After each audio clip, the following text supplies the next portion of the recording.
nice item personally. It might just raise the bar of morality slightly in this council if that apology can happen this evening.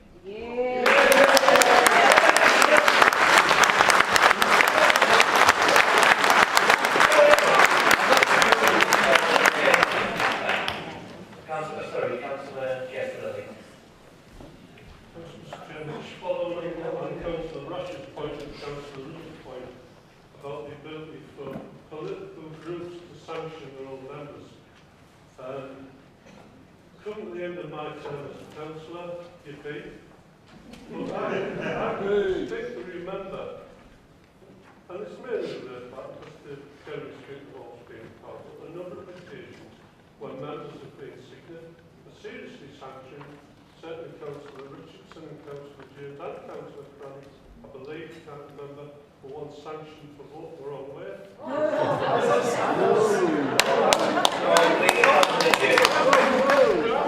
Can you go through the chair, please, Councillor?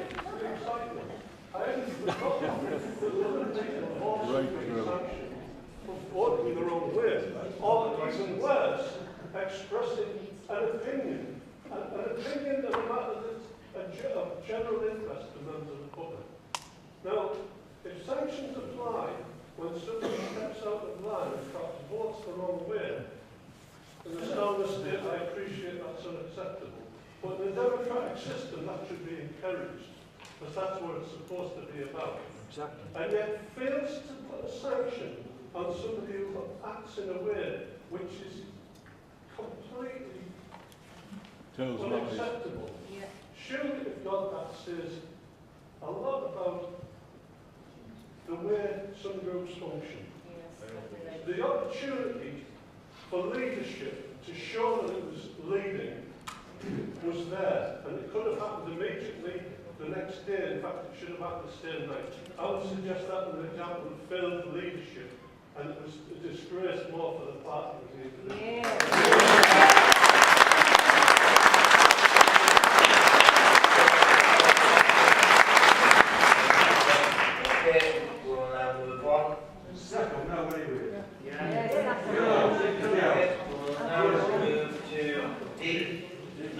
Can we note the minutes of the Cleveland Fire Authority? Yes, 2 sets of minutes for those open.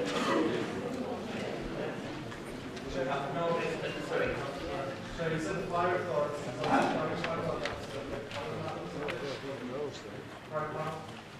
Sorry, yes, I do apologise. Go ahead. Thank you very much. I want to ask a question really and ask our representatives to take this matter up as something of an urgency.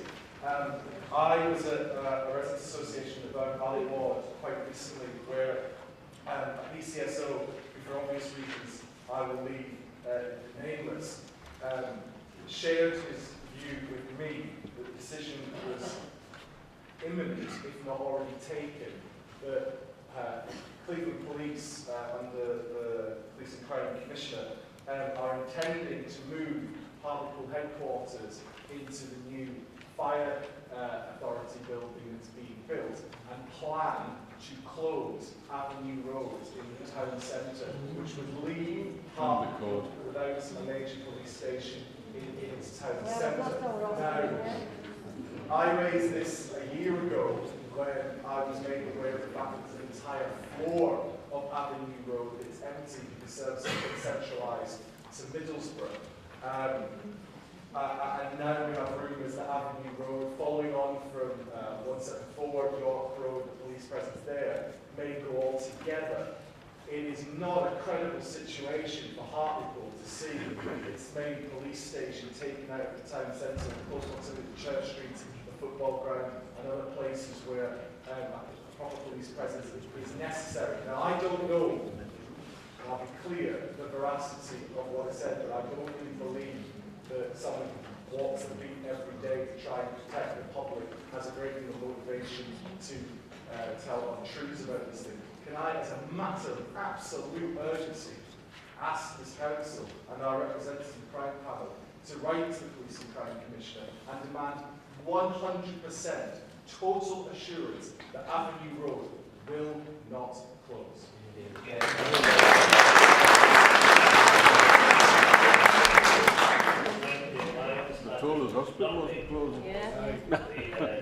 council So was the remains light? Can you use lift the mic up? The collaboration that is being involved between the police and the fire brigade is to share training facilities at the new fire brigade headquarters. It is not being proposed to close Avenue Road, and I will write formally to on behalf of this council as a member of the police and crime panel to seek that students for you, Councillor. Okay, that part agreed, yes? Okay, Councillor Thompson. Equally, as Christmas partner in crime on the crime panel, I will also write on behalf of this council.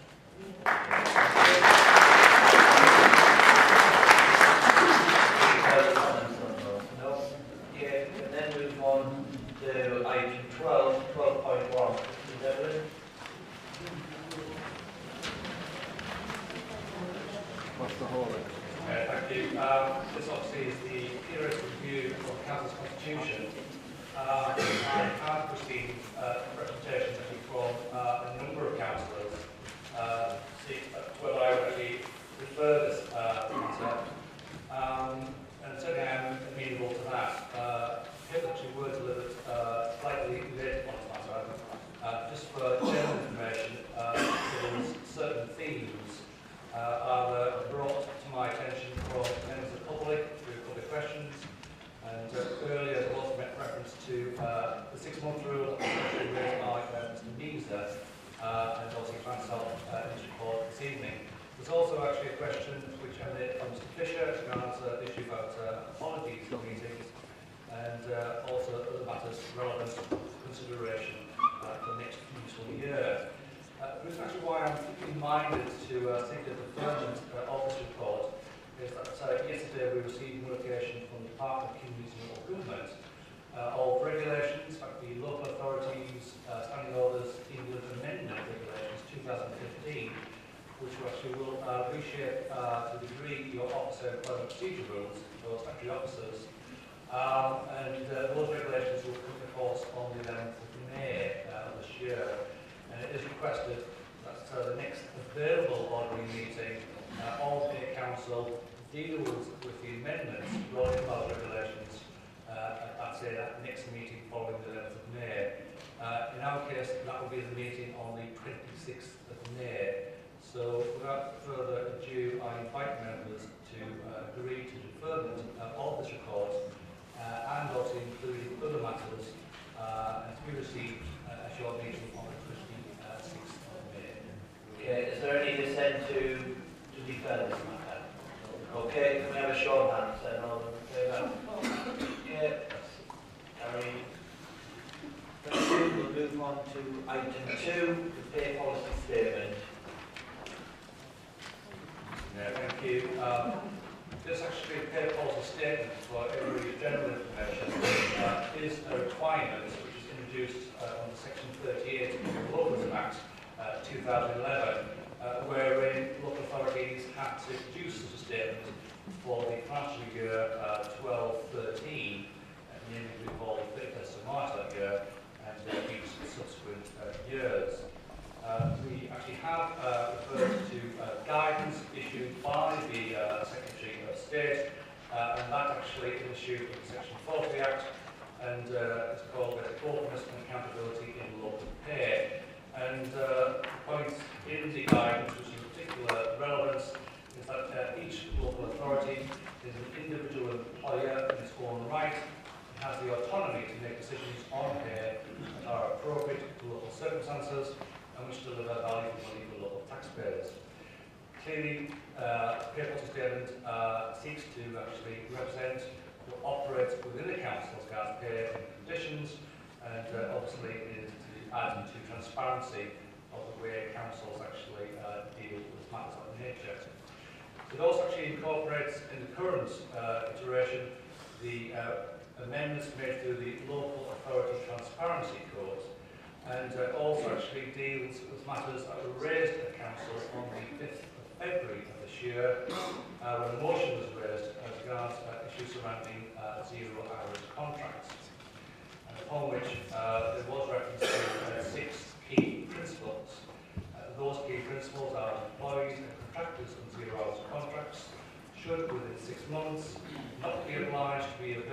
outside contracted hours, be free to work for other employers, have a right to compensation if shifts are cancelled at short notice, have clarity from their employer on their employment status, terms and conditions, have the right to request a contract with a minimum amount of work after 6 months with an employer, and this can only be refused if employers could prove their business could not operate in any other way.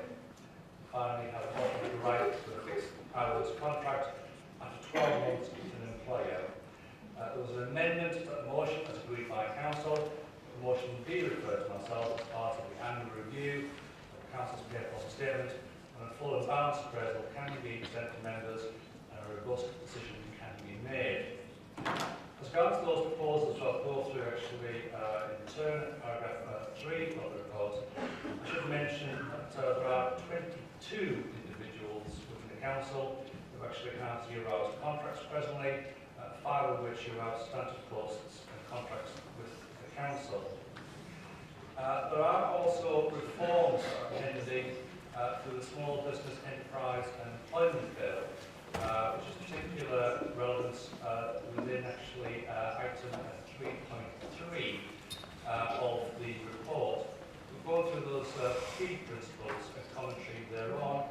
As regards employees, contractors and 0 hours contracts should within 6 months not be obliged to be available outside contracted hours. The current arrangement is that no employee on a 0 hours contract is compelled to work any hours offered. And again, this will be reflected in the pay policy statement approved this evening by Council.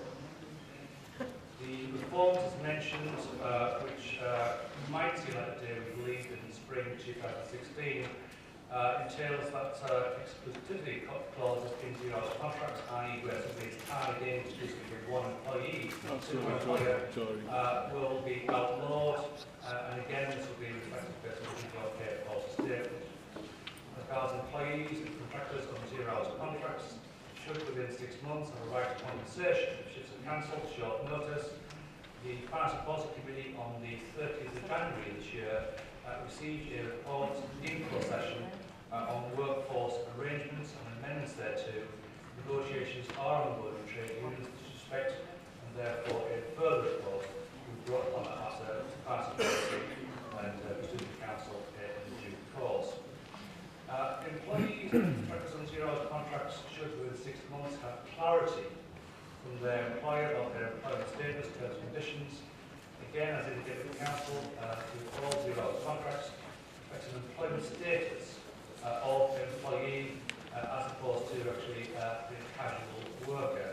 And therefore, certain rights are therefore extended by virtue of an employer's status. I should point out, ACAS in current codes of practice and reference do indicate that 0 hours contracts normally mean there's no obligation to employ to offer work or works to accept. 0 hours workers are entitled to annual leave, national minimum wage, and pay for work-related travel in the same way as the regular workers. They also mention about a flexible workforce, but also that such contracts should be actively monitored. Chair, moving on to point 3.6 in the report, employees and contractors on 0 hours contracts should, within 6 months, have the right to request a contract with a minimum amount of work. After 6 months with an employer, it will only be refused if employees can prove their business cannot operate in this way. Some Council employees are on 0 hours contracts, currently working regularly a small number of hours per year, and this type of working pattern would enable employees to work a fixed term permanent contract with ultimately further reducing the number of reliance on 0 hours contracts. Clearly, there's a movement within the Council to move away from 0 hours contracts. It is acknowledged, though, to mention that reference to ACAS, some individuals they may wish to actually engage on 0 hours contracts, reduces flexibility, cost effectiveness to a certain degree, and again, actually, the individual requirements have to have regard. Employees on 0 hours contracts which should within 6 months have an automatic right to a fixed hours contract up to 12 months with an employer.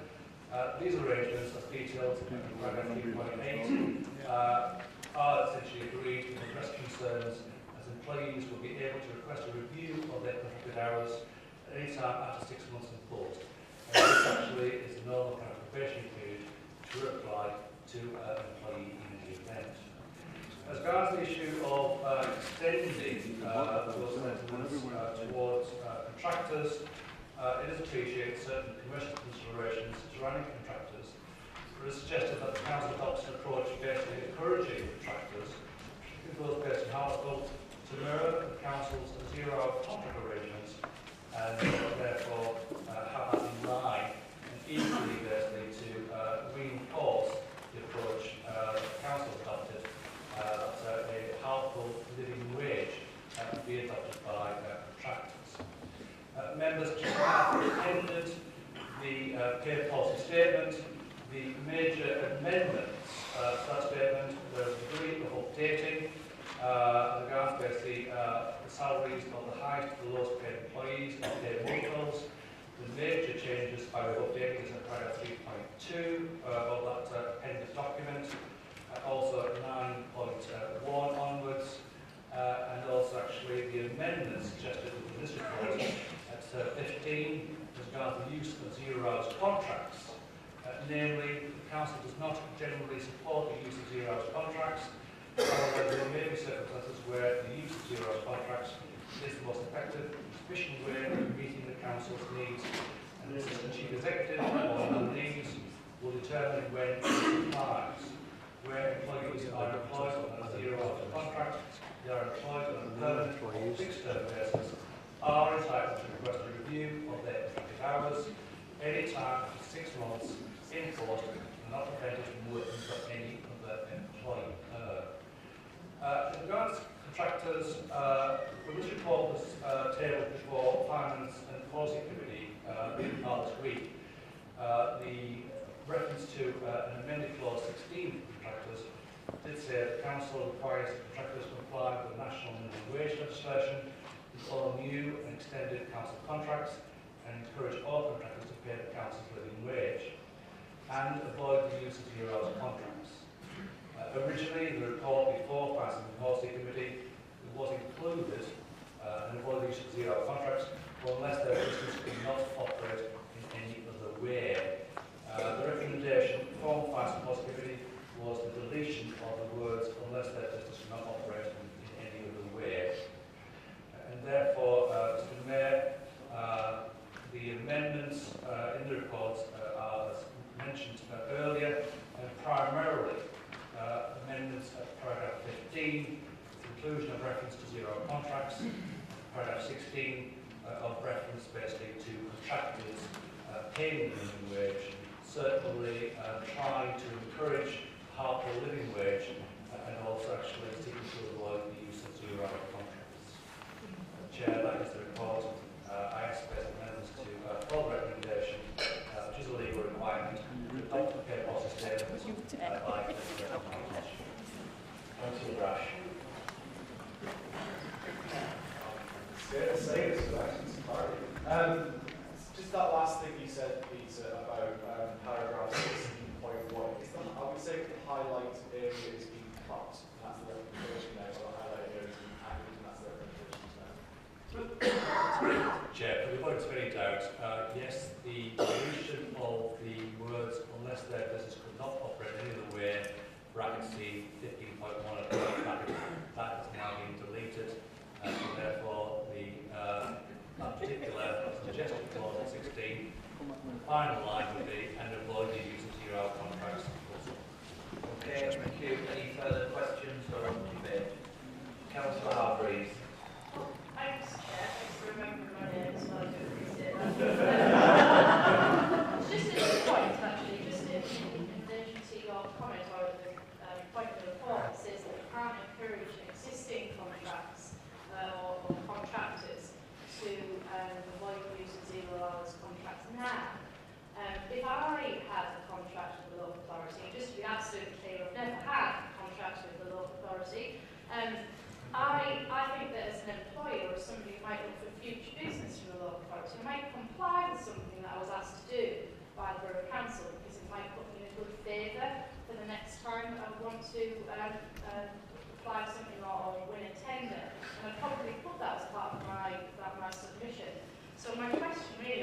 please, I think we could actually write to all of the people, the contractors, and just ask them if they would do it. I take your point that we can't change the terms of their contracts, their existing contracts, but we can write to them, we can ask that we have adopted this and we would like to see them do it. And at the price of a stamp or an email, I'm sure we could do that. Is there any, Chair, I think what's probably more sensible actually is to inform actually our contractors basically the nature of our paper statement and bring to their attention basically clause 16 what it is it's trying to achieve and go from there essentially. Yes, I absolutely think that is a good way forward. Could I just ask though that the letter that comes to be very concise? No disrespect to yourself or other people, but there's quite a lot of information there, and I think our employees are quite busy, so we could just be concise. Is that agreed, members? Any further questions? Okay, we'll now move on to achieve in service the report from the appointments panel. Councillor Davis, Thank you, Mr. Mayor. The appointments panel wishes to appoint Jill Alexander as the Council's Chief Executive and Head of Paid Service and recommends that Council approves her appointment. And firstly, I'm delighted that we've secured such a great appointment. Any questions or comments, members? Okay. Is there any consent to the appointment? Or there's no intention of abstention? Okay. In that case, we'll have a show of hands. All those in favour? I will record that as the unanimous vote. Okay, we'll now move on to item 4 from the combined authority.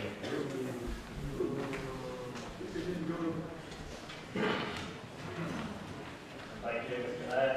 Finance and Policy Committee has considered reports in November of last year and earlier this week on the development of a set of proposals for the creation of a combined authority.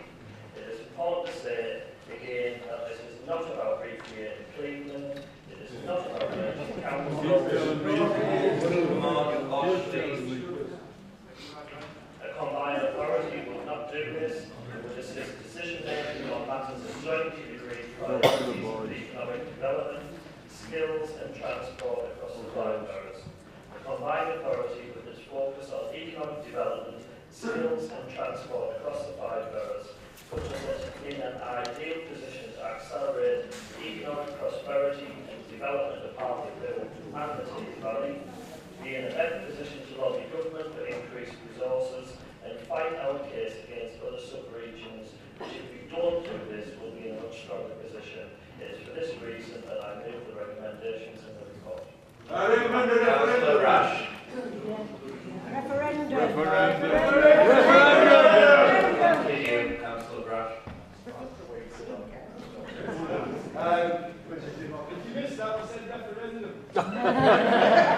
What did you say? Come on, we need order in this chamber. Yeah, you're getting the hammer. Continue, Councillor Rash. Right, Mr. Chairman, I've said before on this issue that actually on the principle of it, I don't necessarily disagree, if for no other reason than anything that dilutes the power of the people opposite is probably a good thing. However, I have made clear again and again and again that if you change your governance arrangements, as we did fairly recently when we got rid of the elected mayor, you have to ask the people.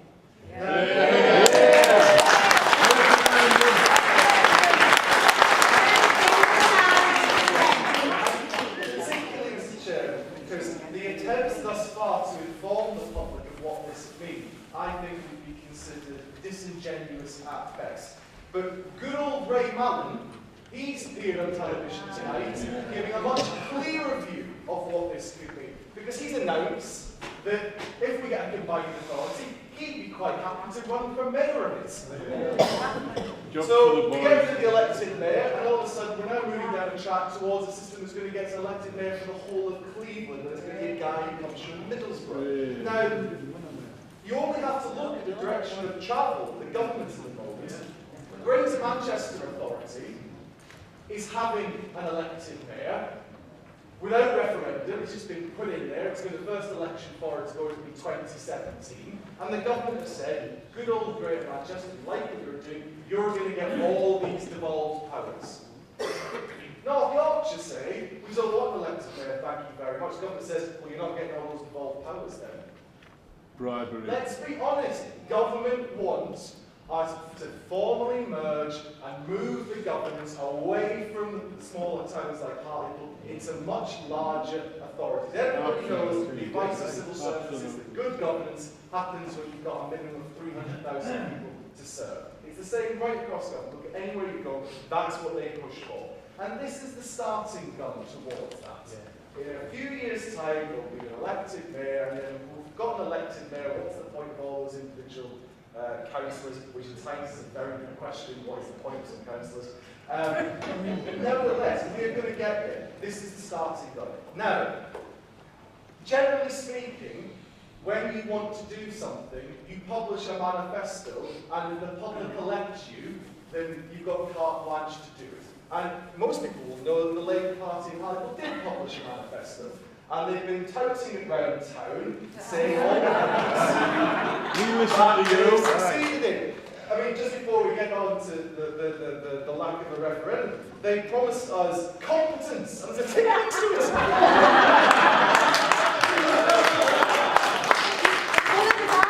They promised us trust, and there's a tick next to it.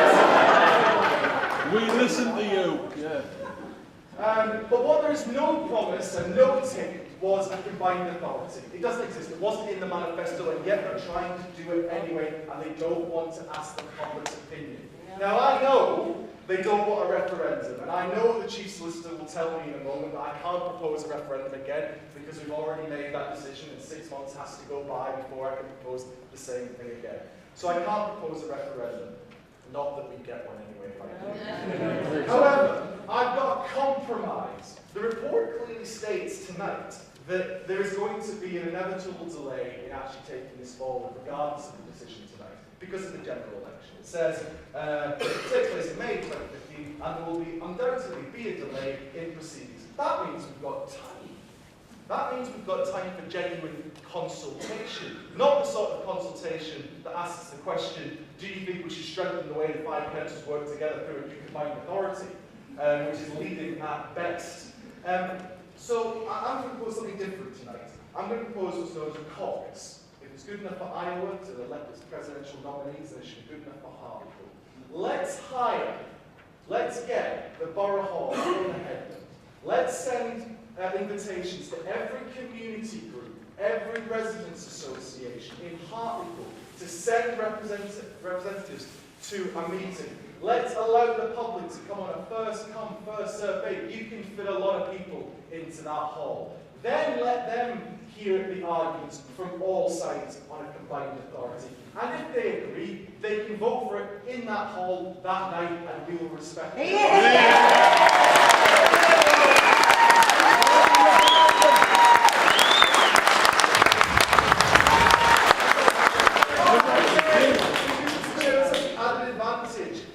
The usual excuse for no referendum is it would cost tens of thousands of pounds if the party office apparently wasted enough already. So this is the cost of a room hire.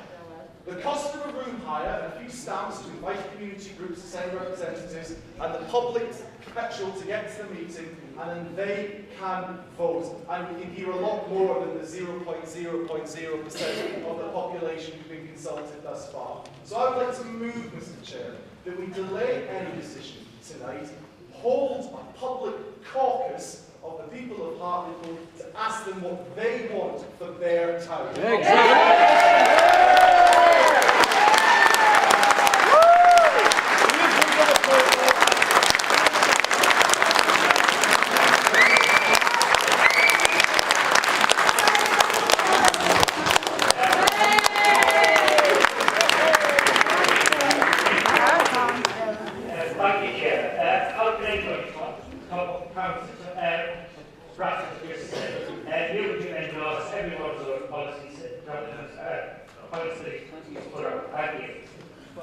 What? Chairman, I'll say the words, I formally second Councillor Brosh's proposal. But the reason why I do so is that we've said this repeatedly over the last couple of months, that the electorate in Hartlepool, the people who put us where we are being denied that voice. They've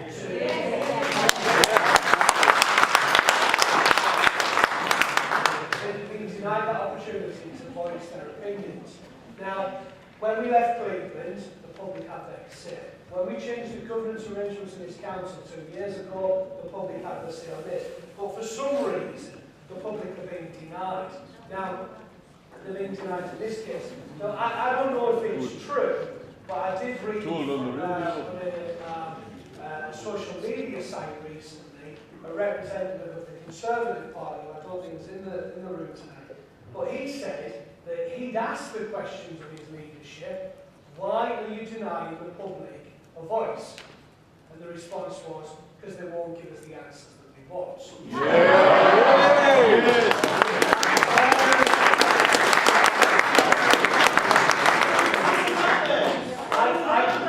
I don't know if that's true. What I will say is that I've known Shane Mill for a number of years, and I would never question his veracity. I've known him man and boy, so and I've made the conversation in this chamber on many times that he's blessed and he's one of the few true Tories that I've ever met. And I respect him for that.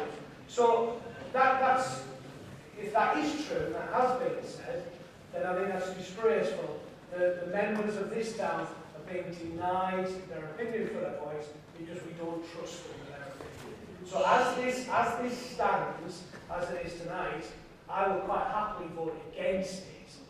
Not because I have any strong opinion either way, but because I absolutely vehemently object to the members of the public being denied any opportunity to come along and publicly vote on this. So once again, I quite happily second Councillor Brosh's motion.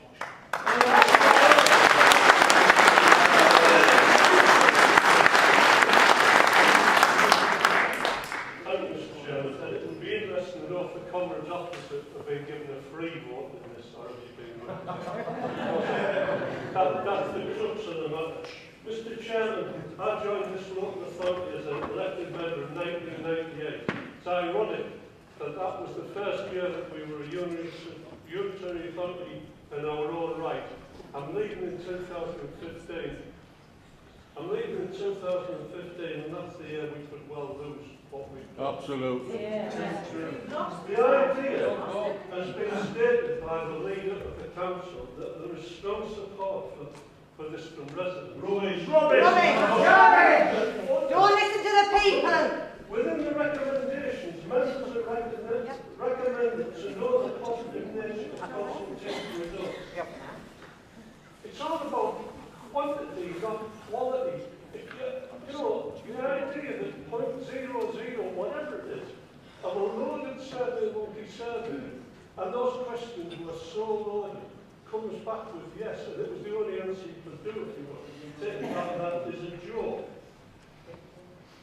I know that there's a lot of people in here who can see the benefit of combined authority, and I would suggest that you base where you go on past experience, whether that past experience is good or bad. Politicians, the system in itself feeds itself. It's what is it again? What's it? Murphy's theory of work. Whatever it is, I can't remember. We've been asked to give so many powers to this combined authority, which appear to be quite benign, they're important, and you could argue, yeah, well, I can see that. Therefore, you go down that road. Malcolm's has already been said. Malcolm suggested he's itching. I like Ray Malcolm. I think he's a really decent guy. He often comes in for a cup of tea and talk about fishing. Talk about politics. But he's keen. He knows where it's going. That's why he wants to be the mayor, the new mayor. The reality is, if this combined authority is created, in my opinion, and I really hope I'm proved wrong, but I don't think I will be, once that authority is created, they will want more and more powers. And government government will encourage them to have more. Regionalisation by the Because back as door. Jonathan said, that's what government wants. It makes common sense. Years ago, our esteemed MP, Mr. Ian Wright, on the national papers and these used to find that he thought the only future of small unitary authorities like Hartlepool was to amalgamate.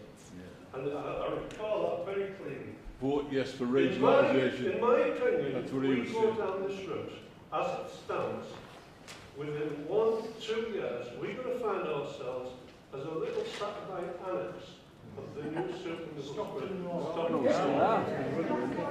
The local authority that we have that are responsible for some key services that affect the people of Hartlepool directly where it really matters, and I'm not talking about grass cutting or street lighting, I'm talking about social services, adult community care, where we know what our residents need and what our residents want. And we'll manage the budget we've got, and we'll ensure that we can provide those services as well as we can without anybody else deciding where that money goes.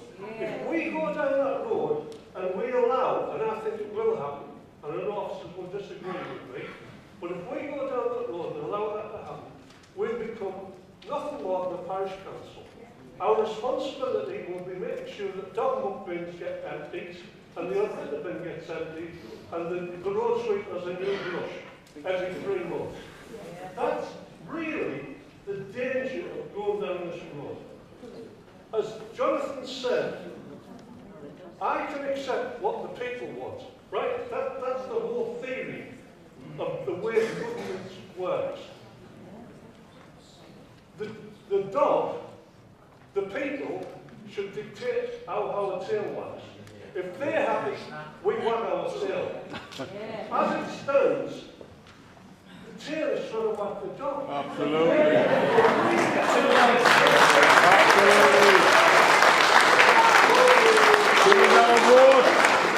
I'll gladly support Jonathan's proposal 100%. 100%, because what I don't think actually matters too much in this debate. I think the thing that really matters, and I don't understand why the comrades opposite have been so against just finding out what the people that we here represent think. Like, I just don't get that. Like that's Because they're getting backhanded. just completely. Oh, yes. Actually, I don't think they are. I think they will. Give us our vote. We'll vote in May. I'll support Jonathan 100% with that, but the reality is, if it's a vote as it stands now, it will be a fair no. And really, really think about the positions. And I hope the members opposite, and I know some members opposite feel extremely uncomfortable about it. And we watch it. What's the bottom, as they showed the other night, to really vote for what's really important for the people of Hartlepool. Because make no bones about it. This vote tonight now is the most important vote I've seen since I've been in the government. I'm only counting.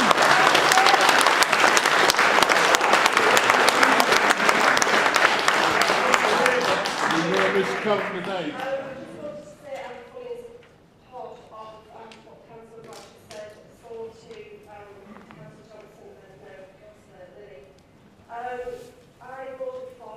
You inform their pal. Keep going.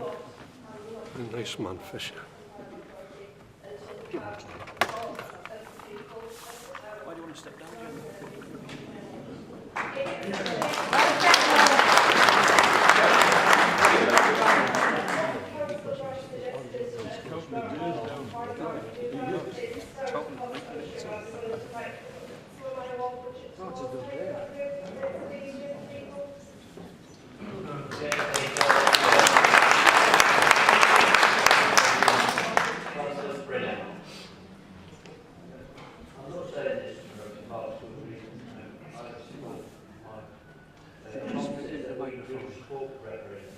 But this referendum, I think we would say we want to see binding referendum. Is there any reason somewhere down the line that we can have a binding referendum?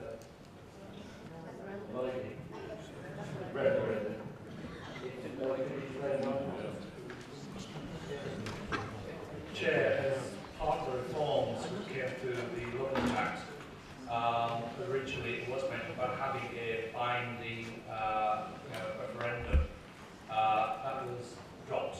What we do have, actually, it was mentioned at the meeting previously on the topic, is a non-binding system. And that's fully members at the meeting, so I'm afraid The mates are meant for sitting down. non-binding. They're too short for standing up. I said to him writing 2 years ago. I said, let them sit down. Yeah, I'd just like to endorse, Chair, thank you for the opportunity. All the things that have been said by the various members on the side of the chamber. Speaking generally about the wider principle of democracy, I'm of the opinion that somewhere inside, among some of the members opposite, is that issue, that burning issue of democracy, which really sits at the heart of why probably everybody sat in this chamber actually got involved politically. Where that democracy came from, whether it was a younger person in school, then the political system, watching the MPs in Parliament. What you actually put yourself up for when you stand as a councillor is an election, which is what coming up. You put yourself up there to be judged by the people, and they put their trust in you to do what they want. And I, living in this town, I thank my lucky stars that I have that opportunity. And when I look out the window, I'm not looking out at North Korea. I'm not looking out at Stalinist Russia or Zimbabwe under Mugabe. If we do not give, and you may think that's dramatic, if we do not give the 90,000 people in this town a proper say on what we are going to do, then we may not be Zimbabwe under Mugabe, but we would be Hartlepool under Christopher Belcher. Whoa!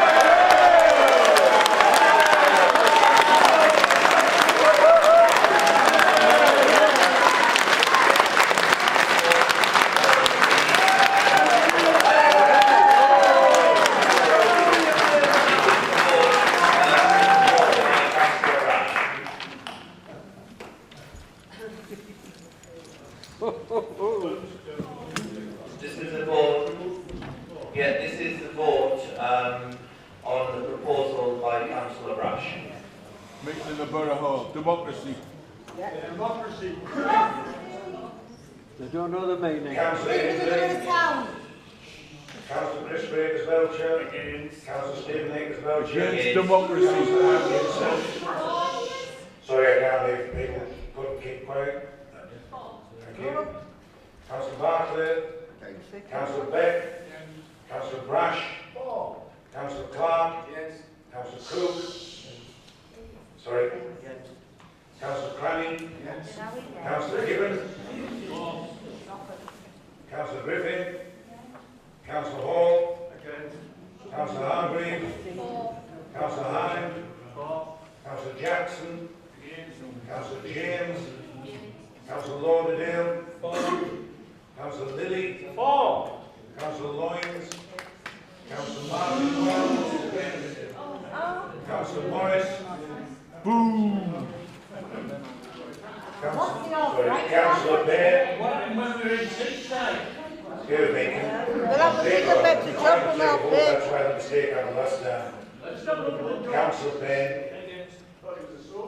Councillor Richardson. Councillor Riddle. Councillor Robinson. Councillor Simmons. Councillor Sears. Councillor Springer. Councillor Thomas. Councillor Thompson. Councillor Thompson.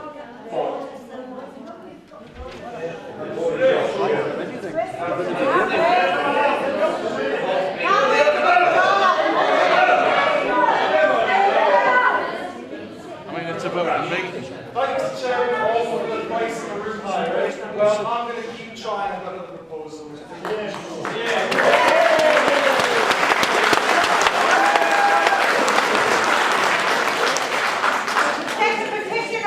And as long as I don't keep thinking of them tonight, I'm going to keep them voting down the public's right to have a say. So, we've asked for a full referendum on the day of the general election, rejected. We've asked for a caucus where people are invited back to the town to have their say, rejected. So my third proposal, a different proposal, is for a postal referendum, where every single household in this town, every single voter is sent a voting card. Do you want to join the combined authority? Yes or no?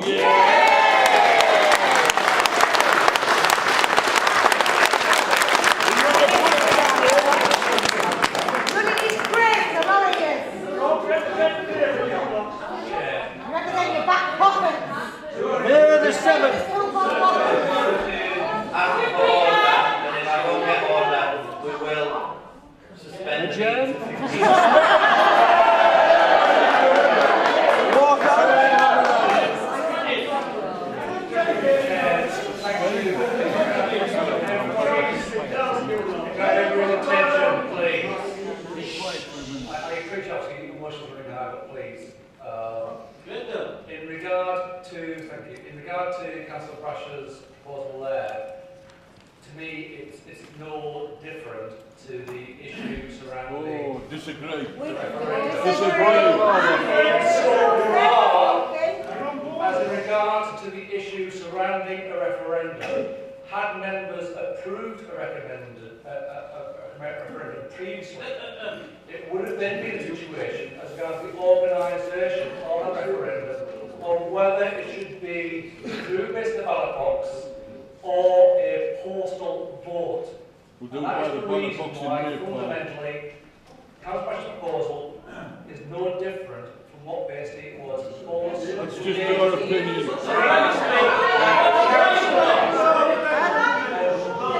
And that is my advice.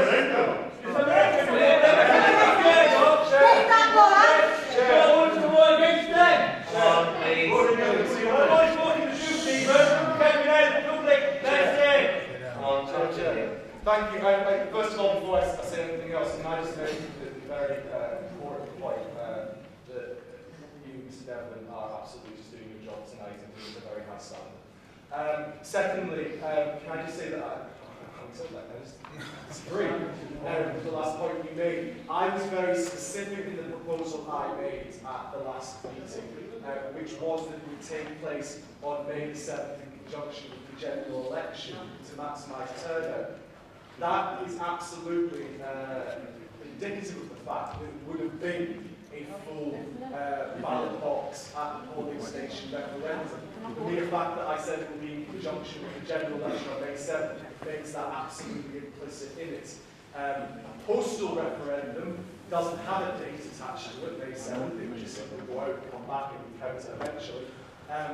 So it is surely substantially different. If you rule it out of odds, I've got loads more.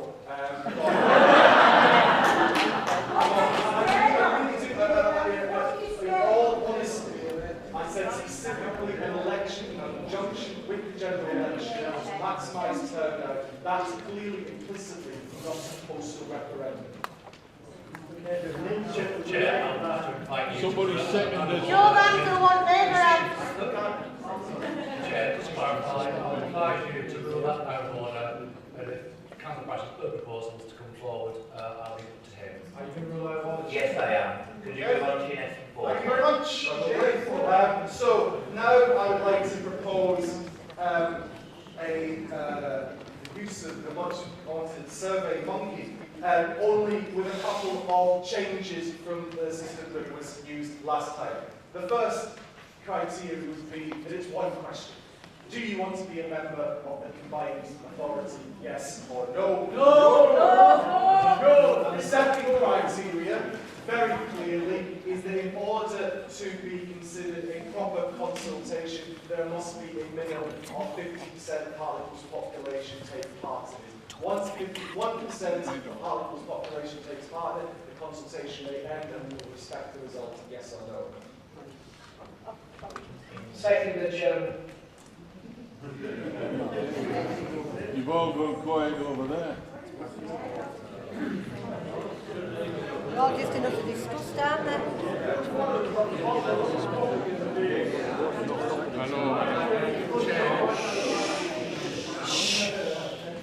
Chair.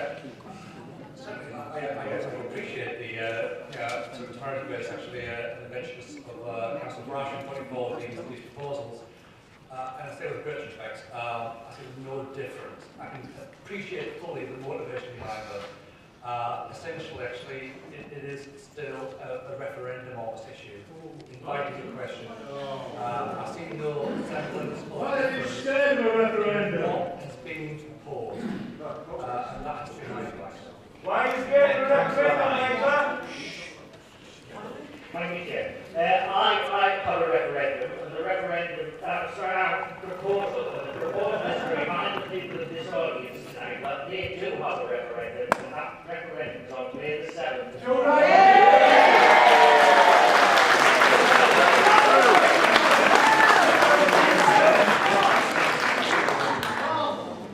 Chair, I understand the survey monkey is well, zero, it costs zero, it's no cost anymore.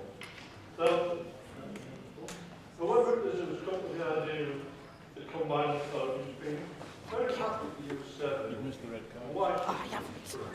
Right?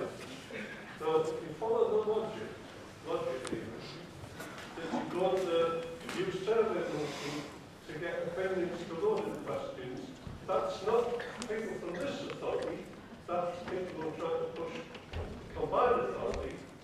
It seems logical, it seems reasonable, in fact it seems extremely reasonable that we as a local authority run a survey monkey. No limits on the number of people who take part or don't take part. We've also run the risk that you get a lot of people from Timbuktu taking part, but that's right, isn't it? But it'd be better than nothing, which is what we focus on all the time. So can I suggest that we embark on a survey monkey, and if it's a problem to do it, I'll have it and run back tomorrow morning, with a simple question: do the people party want to proceed with a combined authority, yes or no? No! Can I suggest, I really appreciate the passion, but I think it's really important that no opportunity is given to some people who may want to adjourn this meeting. Exactly. Or even me. Therefore, I think it's important that we all people in order. But that's a proposal. I don't know, I might even get a second. I'll second it. I'm spotting it.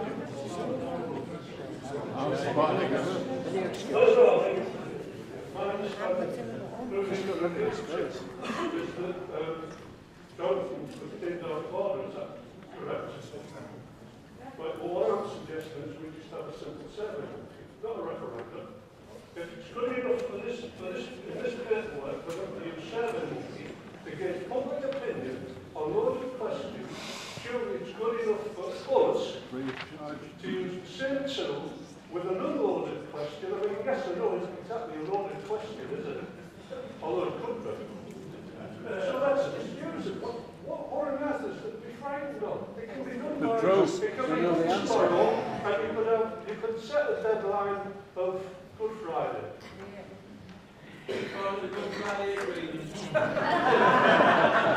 Chair, Chair, in order to make progress, what I am hearing actually are proposals, although obviously meritorious in their own right. I have to obviously advise the rule of order, the rules actually previously specified.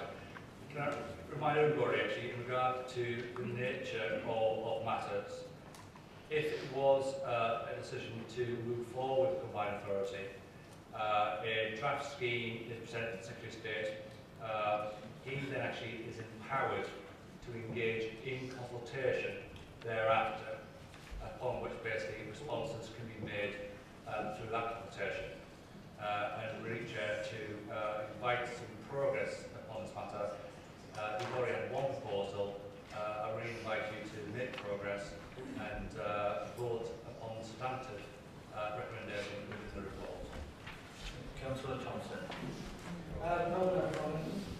Chairman, one of the things that is open to us as a local authority is to extend the consultation period and to alter the consultation.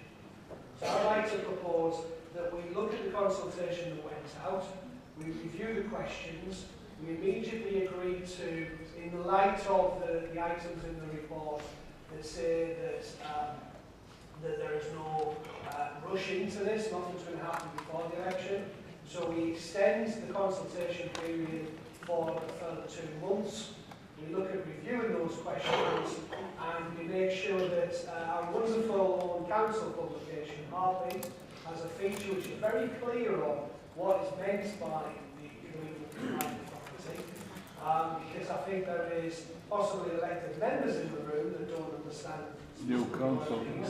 confidence in the public, and that's sent out to every household as it is normally every household is in Heartbeat. I'm even sure, I'm going to look at 2 gentlemen from High Tax HARTLEPOOL and suggest that they may even actively promote that as well. Maybe. So I'd like to move that we extend the consultation for a period of 2 months, and that is publicised through Heartbeat. That is, I think, substantially different. They're not even on their mind, is it? I'm taking care of it, just like that. I was right on by the I say they just ignore it.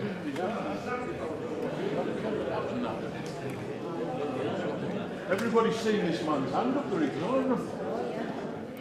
Stand up. Stand up, David. Stand up.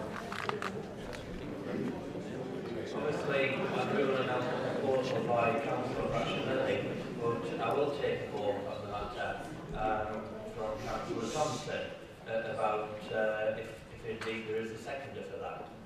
Councillor Rush. Thank you. And assuming that Paul will accept this very slight tweak to what he just said, the review that takes place of the consultation, looking at the questions, how we do it, that review should be carried out by a cross-party delegation of this council, not by one party of this council. Exactly.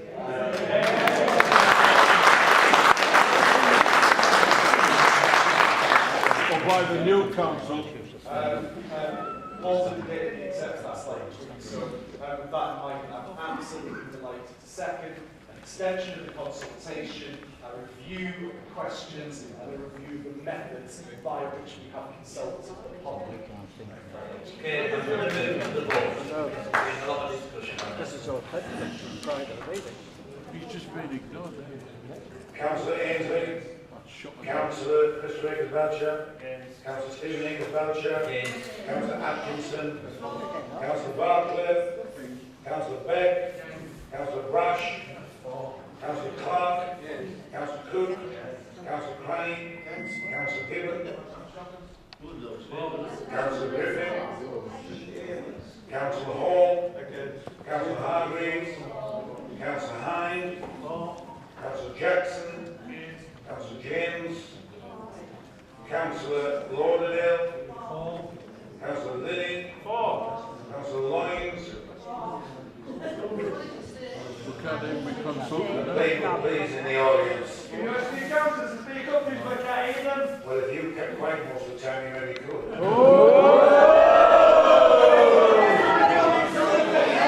Be the bigger man. Accountants have got to speak, so we can hear them. Can you please move the microphone closer in front of us? Thank you. Please sit down.